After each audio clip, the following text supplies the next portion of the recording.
오늘 주신 하나님의 말씀은 창세기 30장 야곱의 이야기입니다. 우리는 야곱의 인생을 성경을 통해 봅니다. 앞 단락에 보시면 공고한 야곱의 인생을 볼 수 있습니다. 야곱은 무려 14년 동안이나 삼촌이고 장인인 라반의 집에서 매우 고생하며 봉사하였으나 야곱이 얻은 것이 없었습니다. 우리식으로 보면 직장에서 최선을 다하여 일하였는데 고용주만 재산이 많아진 것입니다.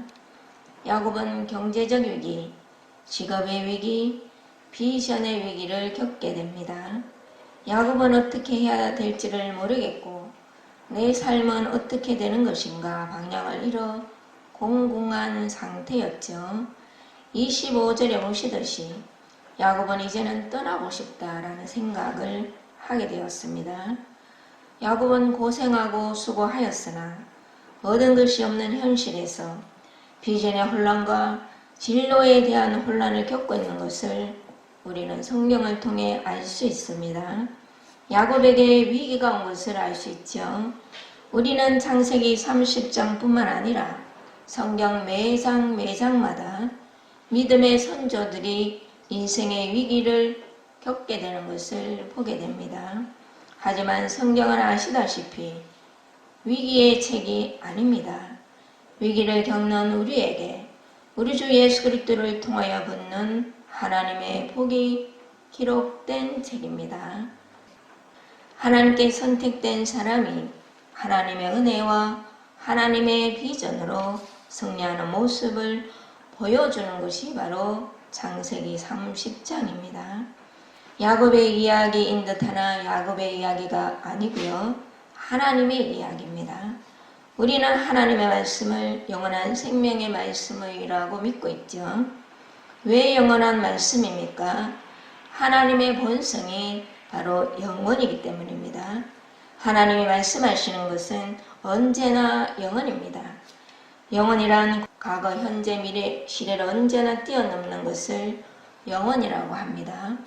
다른 말로 현재가 지속되는 것을 성경은 영원이라고 하지 않습니다. 우리는 시간의 존재입니다. 사실 엄밀히 보면 우리에게는 현재가 있을 수 없어요. 왜냐하면 제가 지금 말하고는 있으나 말하는 동시에 과거가 되지 않습니까? 이 말은 시간의 존재는 원래 영원에 참여할 수 있는 존재가 아니라는 것입니다. 그런데 하나님은 우리와는 반대로 시간에 매여 있지도 않으시고 시간과 별개로 계시는 하나님은 초월적 존재이십니다. 그리고 하나님은 우리의 과거와 현재와 미래를 꿰뚫어 보시면서 영원이라는 속성을 가지고 우리에게 그분의 역사를 운행해 가십니다. 이 얼마나 감사합니까, 여러분? 하나님이 하시는 말씀은 그래서 영원의 말씀인 거예요. 무슨 뜻이겠습니까, 여러분? 오늘 창세기 30장의 야곱의 이야기는 지금 저와 여러분을 야곱으로 모시고 주시는 말씀인 겁니다. 성경에 야곱의 이야기가 기록이 되어는 있지만 야곱을 위해서 성경을 기록한 것이 아닙니다. 지금 현재 그리스도인 저와 여러분을 위하여 기록된 책입니다. 그러면 하나님께서는 지금 저와 여러분을 야곱으로 모시고 하나님이 말씀을 주시는 겁니다. 시간과 공간과 우리의 인식을 넘는 그 영혼의 속성을 가지신 그분이 하나님의 말씀, 초월의 말씀을 지금 주시는 겁니다. 공공한 야곱을 우리가 보셨지 않습니까? 하나님은 야곱의 문제를 풀어가십니다. 이것은 근본적으로 야곱이 하나님을 잘 믿고 안 믿고의 문제가 아닙니다. 물론 야곱의 믿음의 반응이 있기는 했습니다만 근본적으로는 하나님이 야곱과 함께 하시기 때문입니다. 성경은 야곱이 태어나기도 전에 하나님은 야곱을 사랑하셨고 선택했다고 밝히고 있습니다. 야곱이 물론 장자의 복을 소망하기는 하였으나 야곱이 소망하기 전에 이미 하나님은 야곱을 영적인 장자로 선택하셨다는 겁니다. 야곱은 영적인 장자를 소망하기는 하였으나 물리적인 환경의 제한으로 사실 그 소망을 포기한 것이나 다름이 없었습니다. 그럴 때 누가 도와줍니까? 하나님은 어머니 리브가를 통해 야곱을 강권하여 주시지 않습니까?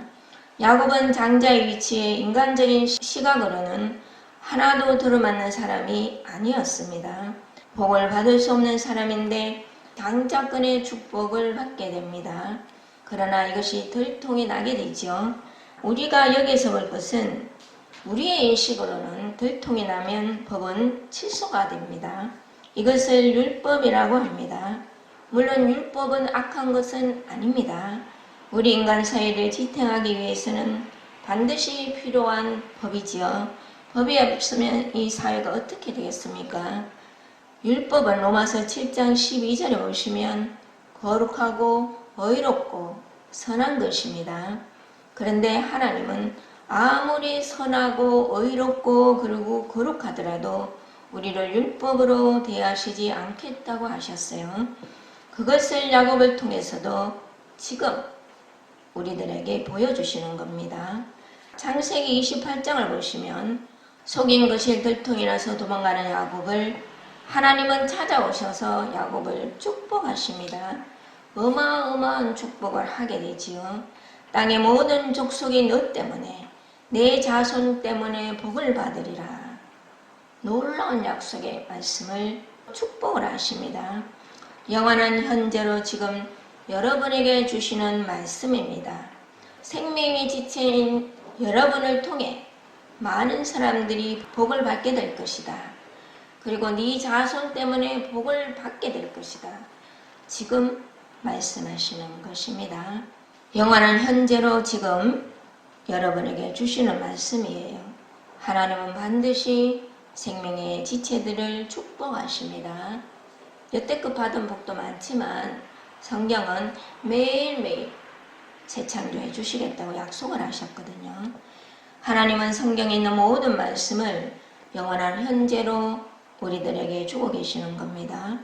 영원의 존재인 저와 여러분은 아직은 시간 안에 살고 있기 때문에 우리 인생의 한 면은 고난입니다.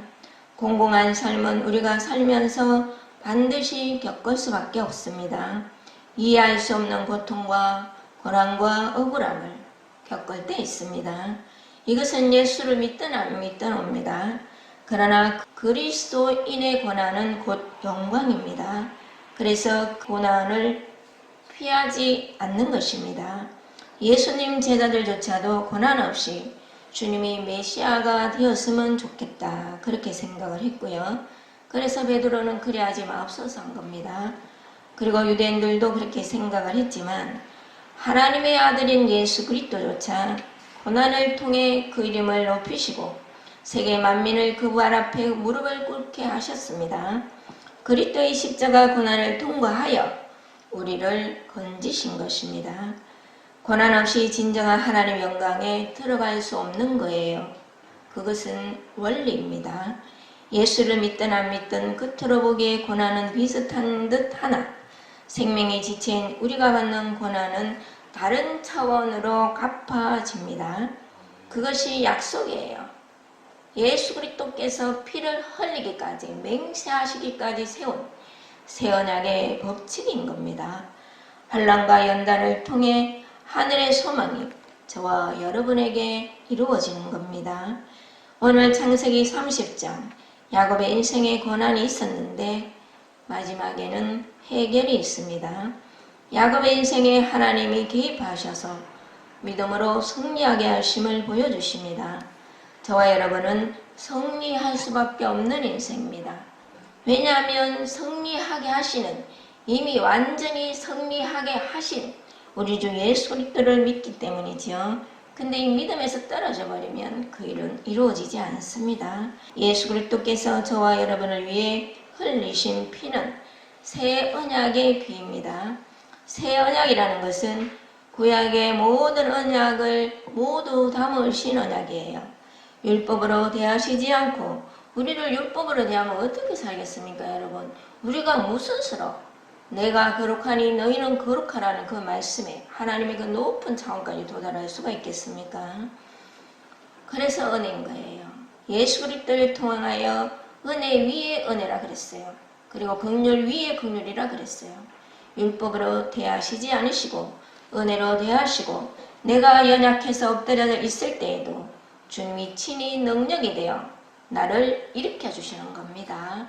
우리가 약하더라도 하나님께서 친히 하나님의 능력이 되어 일으키시고 회복시키시고 다시 되돌려 주시고 그래서 나를 통해 영광 받으시고 나를 사용하셔서 당신의 영광을 나타내시기를 기뻐하십니다. 하나님은 창세기 28장에서 야곱에게 나타나셔서 4가지의 약속을 하셨습니다. 여러분에게 주시는 말씀입니다. 내가 너와 함께하고 내가 너를 지키고 내가 너를 인도하고 길려 주시겠다는 겁니다. 그리고 내가 너에게 뜻을 두고 목적한 바를 반드시 이루리라. 이 말씀의 성취가 여러분에게 있을 겁니다. 참으로 놀라운 말씀이에요. 하나님의 그 전지전능하심이 우리의 상태와 조건과 우리의 여신과 그게 뭐 상관이 있다면 무슨 전지전능하신 하나님이시겠습니까?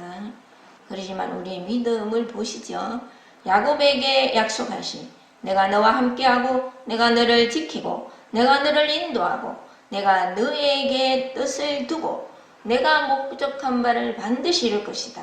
동일하게 여러분에게 성취가 될 것입니다. 지금 여러분에게 하시는 영혼의 말씀이에요.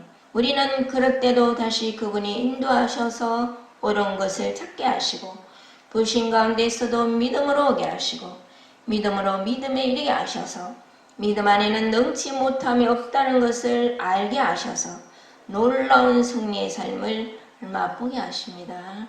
우리를 향한 하나님의 목적과 계획은 반드시 이루시지 않습니까?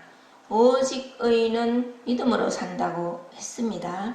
하나님의 말씀은 우리를 은혜로 대하시는데 하나님의 목적을 이루시는 데에는 반드시 우리의 믿음을 요구하신다는 것입니다. 믿음이 하나님을 기쁘시게 하고요. 믿음이 능력을 내게 하고 믿음이 그리스도인들의 빛이 되기 때문입니다. 그러나 이 믿음을 내어주시는 분은 그리스도세요. 우리의 연약한 믿음을, 불신을, 자꾸 완악한 마음을, 굳은 마음을 제하시고 믿음으로 믿음에 이를 수 있도록 자꾸 믿음을 내시는 분은 그리스도이신데 우리 편에서는 그 믿음을 보려고 해야 합니다. 현실과 상관없이. 현실에 제한되고 한계가 지어지면 그 무슨 초월성이 있겠습니까? 하나님은 영원의 하나님이시고요. 영원의 하나님이라는 것은 현실과 상관없이 하나님이 하신다면 하신다는 겁니다. 이 진리를 믿으시는 여러분이 되시기를 축복합니다. 참 야곱이 아무것도 없었지 않습니까? 억울하고 고생하고 수고했고 여러 가지를 상실했기 때문에 방향을 잃어버린 야곱을 우리가 보았는데요. 결론적으로 볼 때 43절 이에 그 사람이 매우 번창하여 양떼와 노비와 낙타와 나귀가 많았더라. 엄청난 거부가 됩니다. 단순히 물질의 풍요로움을 말하는 것이 아니겠죠. 그리스도 안으로 자꾸만 건너가는 생명의 지체들에게는 이 땅의 물질의 복은 따라오는 겁니다. 물질의 복을 받는 것이 그리스도인들의 신앙의 목적이 될 수는 없겠으나 그리스도인들이 가난하게만 사는 것을 주님은 절대로 원하지 아니하십니다. 고린도후서 8장 한번 보십시다. 우리 주 예수 그리스도의 은혜를 너희가 알거니와 부여하신 이로써 너희를 위하여 가난하게 되심은 그의 가난함으로 말미암아 너희를 부요하게 하려 하심이니라. 사람이 하나님과 멀어짐으로 해 하나님에 대해 가난함의 총체적인 말씀이겠으나 물질의 풍성도 포함된 말씀입니다. 아버지가 부자이면 아들도 부자인 거예요.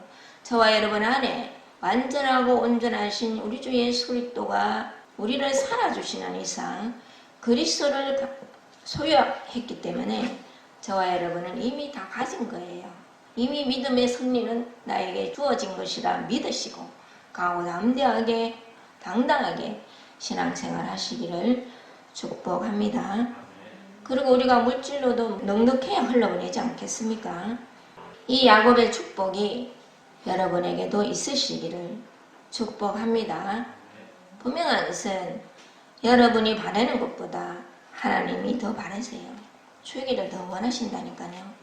아들을 내어줬는데 내가 아들을 내어줬다. 그런데 뭔들 못 주겠느냐. 이것이 하나님의 말씀입니다. 창세기 30장 마지막 절에 보면 노비도 많았다는 것은 다른 사람을 섬기는 여유로움으로 들어갔다는 것이고요. 낙타와 낙이 다른 사람들에게 실어다 주고 나누어 줄 수 있고 사람들과 교통하고 교제할 수 있는 영역이 넓어졌음을 지금 보여주고 있습니다. 낙타와 나귀도 많아졌다 이렇게 말하는 것은요. 하나님이 주신 놀라운 축복이죠. 자, 우리가 압달락에서 보실 때 야곱이 떠나려 하자 라반이 붙잡습니다. 왜냐하면 압달락에 보시면 너로 인하여 나에게 복을 주시는 것을 알았다 그랬어요. 그럼에도 불구하고 끝까지 욕심을 부리죠. 라반이 너희 품삯을 정하라고 합니다. 소위 말해서 임금 협상을 하는 것입니다. 이때 야곱은 놀랍게도 삼촌의 소유에서 일부러 주십시오 하지 않습니다. 한 마리의 양도 요구하지 않습니다. 앞으로 태어날 양을 주십시오 이렇게 합니다. 앞으로 태어날 얼룩이 아롱이 색점이가 있으면 그것을 주시라고 합니다. 지금 있는 양이 아니라 앞으로 태어날 양을 바란다는 것은 야곱은 하나님 앞으로 부으실 것을 믿고 소망한 것입니다. 이 소망이 여러분에게도 있으시기를 축복합니다. 그리고 야곱이 바라는 얼룩이 아롱이 색점이는 그렇게 쉽게 태어나는 양이 아닙니다. 야곱의 요구에 삼촌 라반이 한 행동을 보십시오.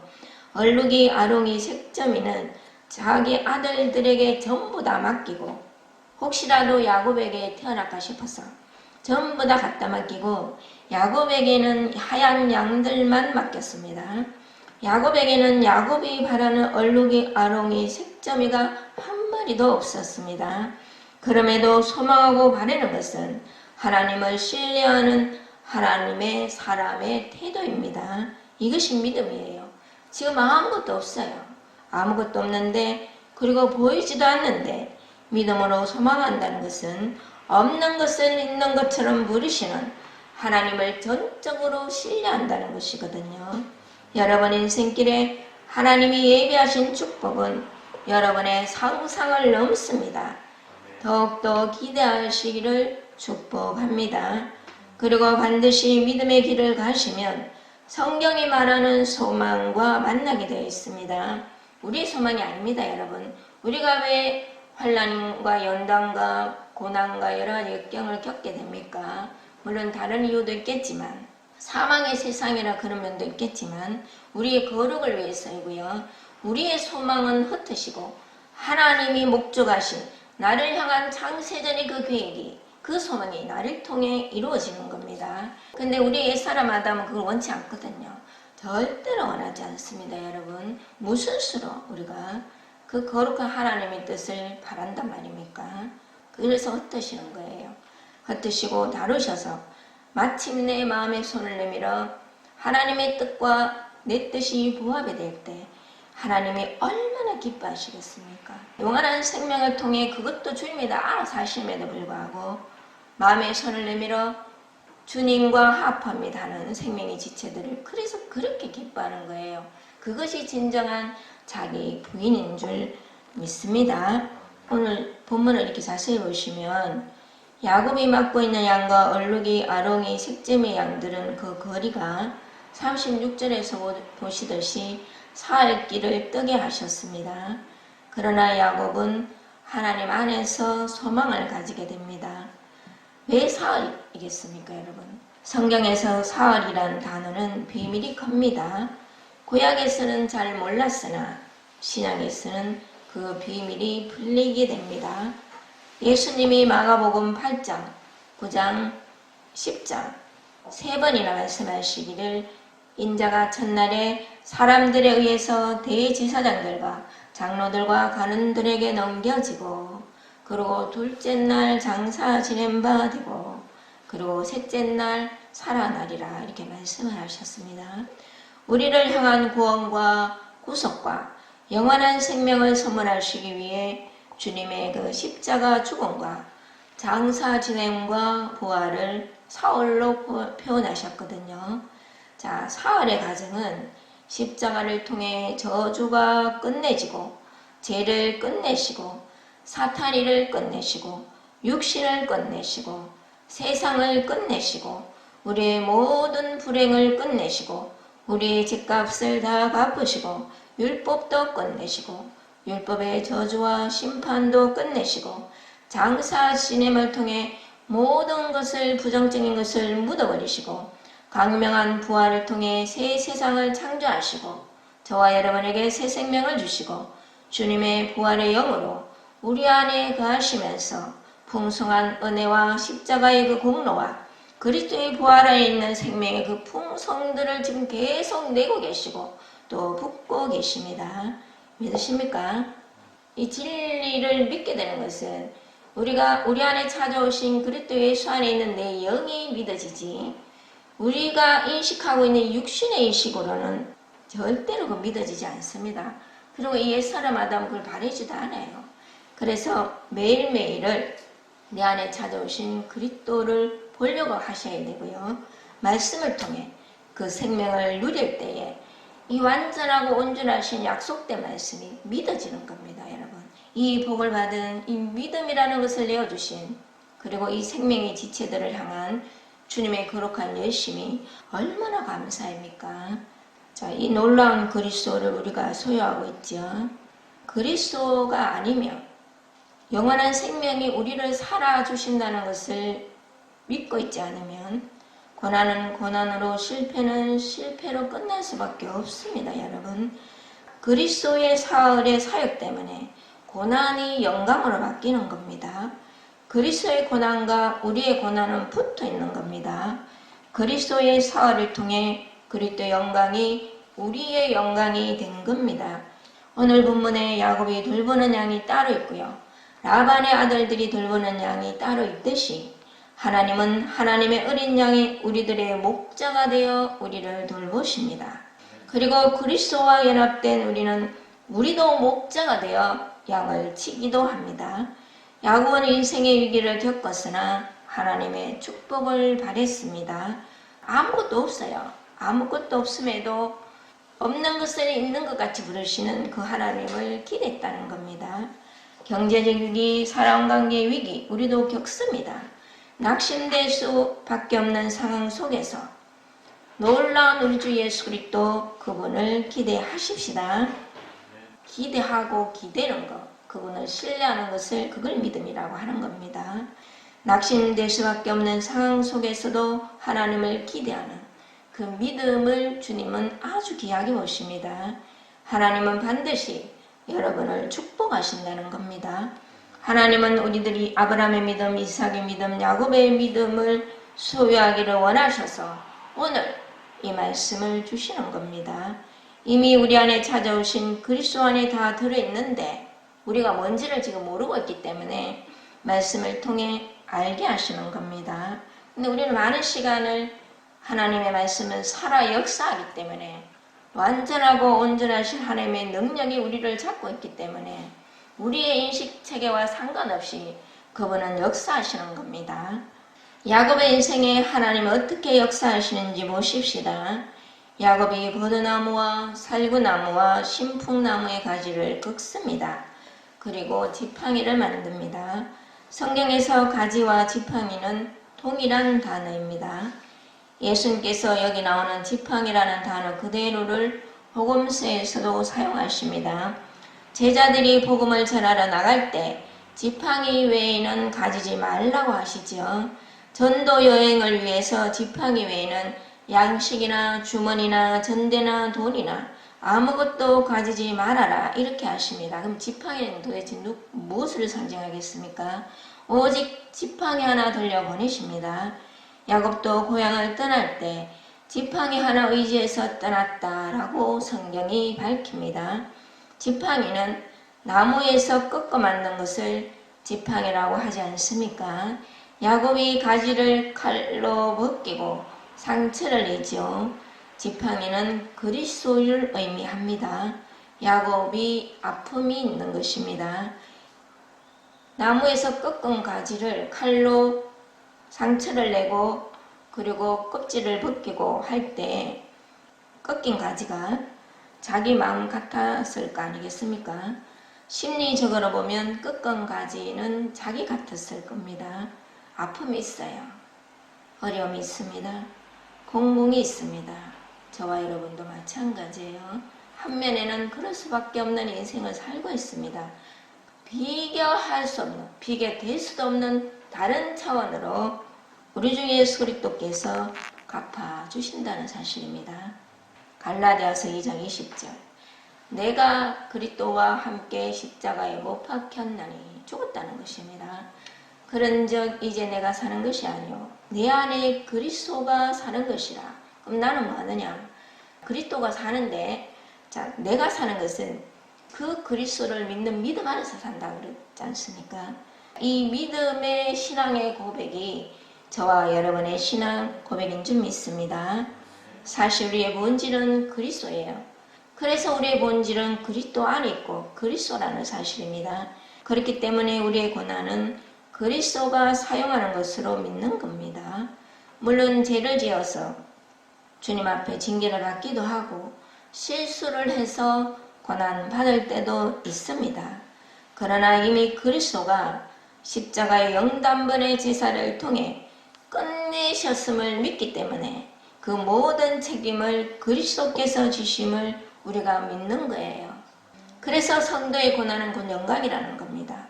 그리스도를 믿음을 하나님은 의로 보시기 때문입니다. 의가 뭐겠어요, 여러분? 옳다는 뜻입니다. 내 안에 그리스도가 있으면 네가 옳다. 내가 그리스도를 믿고 있으면 그걸 옳다. 그렇게 네가 옳다. 이렇게 보시는 겁니다. 의는 옳다는 뜻이기 때문이죠. 내가 인생을 살면서 아픔도 있고 고난도 있는 듯 하나 우리의 본질은 그리스도 안에 있기 때문에 그리스도가 나를 살아주시는 것을 믿기 때문에 십자가의 죽음 안에 우리의 슬픔, 아픔, 고난 다 포함이 되어 있는 겁니다. 그럼 십자가를 통해 볼 때 죽음은 부활을 전제로 하는 단어지 않습니까? 죽음이 있어 부활이 있는 것입니다. 그래서 성도의 고난은 곧 영광인 겁니다. 얼마나 감사합니까, 여러분? 예수를 믿으나 믿으나 율법으로 믿으나 생명으로 믿으나 겉으로 보기에는 거기서 거기인 듯 하나 생명의 지체들에게는 놀라운 하나님의 영광으로 갚아주시는 것은 그래서 그런 겁니다. 믿고 있기 때문에. 자, 37절 한번 보십시다. 야곱이 포도나무와 살구나무와 신풍나무의 푸른 가지를 가져다가 그것들의 껍질을 벗겨 흰 무늬를 내고 그냥 나무라고 말하지 않고 나무의 종류를 명확하게 성경은 밝히고 있습니다. 포도나무는 향이 아주 좋습니다. 나무의 특성상 물이 없으면 금방 말라버립니다. 뿌리가 아주 깊기 때문에 조금만 물이 있어도 생존하는 나무입니다. 나중에 이스라엘 제사장들이 성막에서 하나님께 분향할 때 포도나무를 말려서 가루를 내어서 하나님께 분향을 하게 됩니다.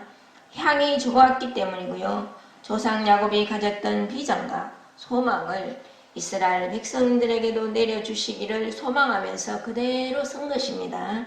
그리고 살구나무는 이스라엘에게 봄을 제일 먼저 알리는 나무입니다. 부활의 나무라고도 부르지요. 제사장 아론이 이 살구나무를 지팡이로 사용하게 됩니다. 제사장 아론이 서기 전에 야곱이 먼저 사용한 것입니다. 아론의 지팡이에 싹이 나게 되죠. 신풍나무는 이스라엘의 나무들 중에 잎사귀가 가장 많은 나무로서 그 나무 아래 있는 사람들에게 시원함을 제공하는 나무입니다.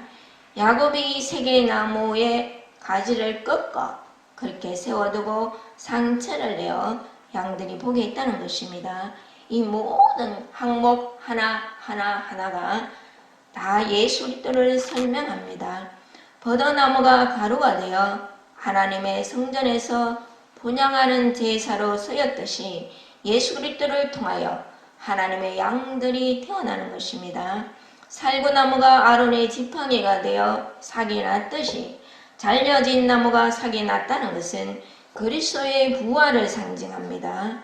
예수 그리스도의 그 부활 생명을 통해 저와 여러분이 하나님의 그 분복을 누린다는 것입니다. 그리고 여기에 그치지 않고 신풍나무처럼 사람들의 시원한 그늘이 되고 다른 사람들을 이롭게 하고 복되게 하는 인생으로 하나님이 우리를 사용하신다는 것입니다. 이 세골의 나무는 야곱이 하나님께 바라던 영적인 소망이었습니다. 아니, 하나님이 야곱을 향한 소망이었죠. 하나님의 소망을 야곱에게 부었다는 말이 그게 맞죠. 구약의 인물들은 약속만 받고 기뻐했다면 저와 여러분은 이미 성취가 되어 우리 주 예수 그리스도께서 내 안에 소유가 되었지 않습니까? 그것도 영원한 생명으로 나의 육신 생명을 살아준다는 이 사실이 놀랍지 않습니까? 이 얼마나 하늘의 큰 선물입니까? 새 언약으로 언제나 우리를 보호하시고 인도하시고 중보하시는 예수 그리스도를 더욱더 믿으시기를 축복합니다. 자, 야곱에게서 새로운 얼룩이 아롱이 색점의 양이 나오듯 나올 수가 없는 상황에서 나왔지 않습니까? 사흘 길이나 뜰을 자라왔는데도 나올 수가 없는 상황에서 얼룩이 아롱이 색점의 양이 그렇게 나온 겁니다. 그리고 얼룩이 아롱이 색점이라는 것은 사흘의 그 과정을 통해 십자가를 통해 얼룩이 아롱이 색점의 양이 나오듯 우리가 그렇다는 겁니다. 우리 모두는 그리스도의 흔적을 가진 자들이에요. 갈라디아서 6장 17절 사도 바울이 내가 내 몸에 예수의 흔적을 가졌노라. 이 위대한 고백을 하고 있죠. 저와 여러분도 동일하게 내가 내 안에 예수의 흔적을 가진 줄 믿습니다. 이 놀라운 생명, 어떻게 땅을 밟고 살고 있는 이 3차원에 살고 있는 물질에 살고 있는 시간에 살고 있는 우리가 영혼을 소유하여 영혼을 누린단 말입니까, 여러분? 이 말씀을 본 분들은 세상 아무리 좋은 것을 맛보고 듣고 경험한들 차원이 다른 생명이 누린 것과는 비교가 안 되기 때문에 생명을 더 원하고 생명 안으로 더 들어가기를 원하고 어떻게든 영원한 생명이 나에게 더 소유되기를 원해서 오직 생명만을 목적하는 믿음의 주소로 이미 바뀌어져 있다는 사실입니다. 이 놀라운 매료될 수밖에 없는 영원한 생명을 이미 소유하셨기 때문에 그 생명이 내는 보성을 통하여 많은 사람들에게 시원한 그늘을 제공함으로써 또 많은 사람들에게 생명을 전하는 귀한 생명의 지체들이 되시기를 우리 주 예수 그리스도 이름으로 축복합니다.